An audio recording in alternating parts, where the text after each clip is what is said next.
So on October the 22nd, I was admitted to Fairfax Hospital, diagnosed with a stroke of the cerebellum related to a vertebral artery dissection. A dissection is a tear that happens in your artery that leads up into your brainstem to provide blood flow to your brain. So it's an artery that goes into the back of your neck here, and there's one on the left side as well as the right side. Well, my right-sided vertebral artery at some point was torn. Not real sure why it happened. Mainly it happens to people that are exercising and younger people. It can happen from being intubated. It can also happen from having high blood pressure, or just really turning your neck as you're driving and doing different things, bending, painting. If you research dissection, vertebral artery, it's very interesting how it happens and how I fit. None of those descriptions happen to me. I'm fairly healthy. I had not done any strenuous activity, and I was suffering a stroke.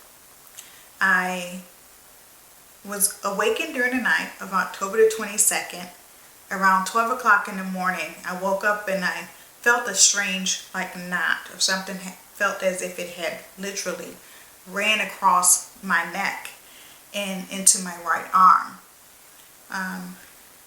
My arm became sore, and so I told my husband, I said, why don't we just get the heating pack, and I'll put the heating pack on and it'll be fine.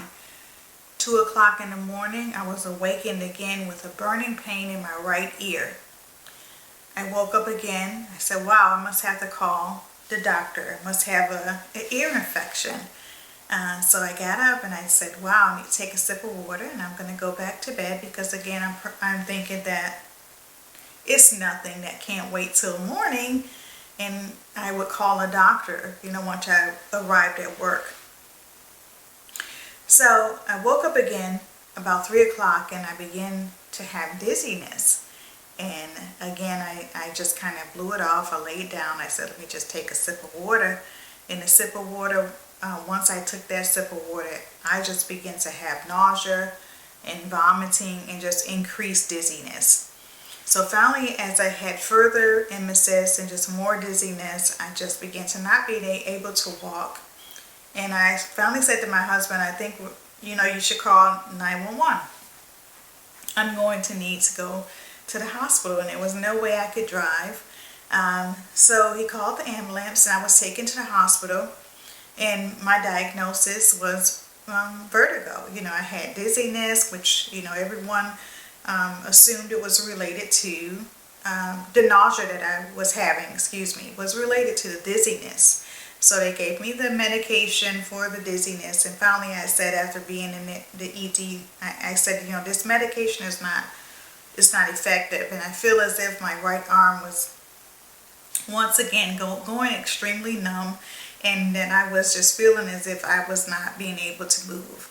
So a nurse happened to hear me say, I'm still having this dizziness, and he came out. He said, you're dizzy? I said, yes.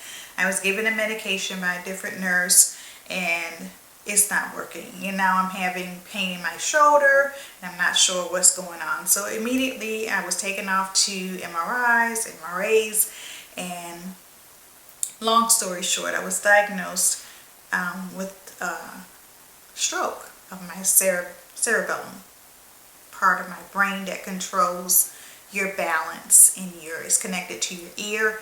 So all the symptoms that I was having is because of where the clot was located. It affected my coordination, my balance, my ability to focus.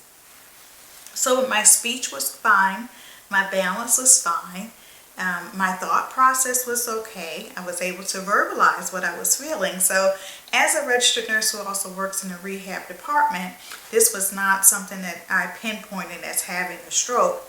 And after further research, it's evident that most of the medical professionals do not typically catch the stroke of the cerebellum because it presents as just dizziness and is treated as dizziness.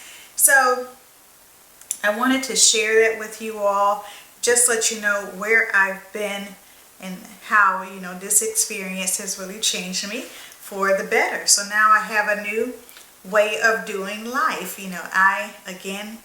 Today is 98 days post-stroke. So I was in the hospital for 2 days, came home, and the next day was my birthday. Praise God. And I could not walk without having assistance because I was just so dizzy, and I kind of felt faint all the time, like you're in a constant state of faintness and weakness because of the stroke. Your brain is actually healing. So I was home for 2.5 months. I finally returned to work, but I was not able to obtain my driver's license for fear that I would have a second stroke or either a seizure. So I went to the doctor last week, and I was given my ability to be able to drive again. And so I am truly blessed, a living miracle. God truly spared my life. And the care that I received at the hospital was also extremely instrumental in my recovery as well. So on this channel, I'm going to go a different route. I've started something to kind of help stress relief and kind of meditation with planning, memory planning. Be doing some memory planning, possibly some vlogging, and also sharing with you guys some recipes that I've been kind of dibbling and dabbling my hand in, trying to stay away from processed foods, trying to eat less carbs, because believe it or not, everyone was saying a low salt diet. So I was following a low salt diet, but my blood pressure was still intermittently still high. And plus you need salt at some point in your life to help you. You need it for you. You need sodium, a certain amount of it for your life to be sustained. So my blood pressure remained high even though I was following a low sodium diet. So my husband did some research, and he purchased this book about blood pressure. And what the information we obtained from that book was lowering carbohydrates is really the factor in decreasing blood pressure. And that has helped me tremendously. We've gotten some different recipes out that I would like to share with you guys just to become healthy. Health is wealth. Health is wealth. If you have your health intact, then you are wealthy.